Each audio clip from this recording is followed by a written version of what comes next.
had a good night.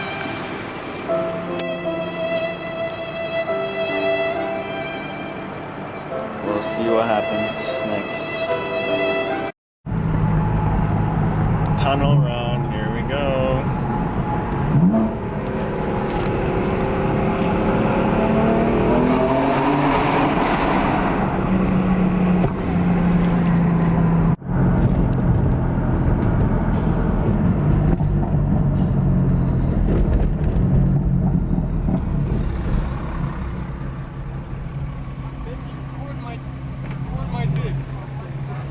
Hey guys, stop Turbo King here.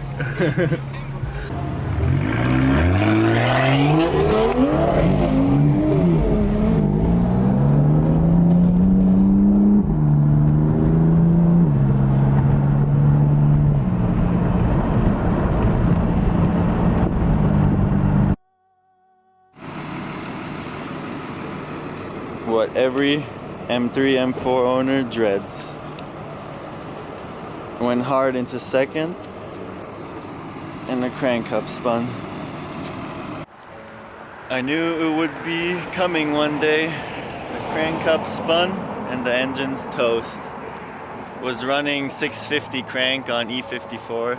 I floored it at the light, and once I hit second gear, the engine just shut off and I can't turn it back on. So I'm bringing it to a mechanic. We'll see if it's actually the crank hub, but I think 90% sure it is. So we'll see what happens with this thing. So if you think you're safe without the crank hub on high power, then you're wrong, because I thought the same. Just waiting on the tow truck right now. Should be here any minute. Drop the M4 off at the mechanic. We'll see what she has and if it's repairable. Everything you know is in your mind. Feels bad.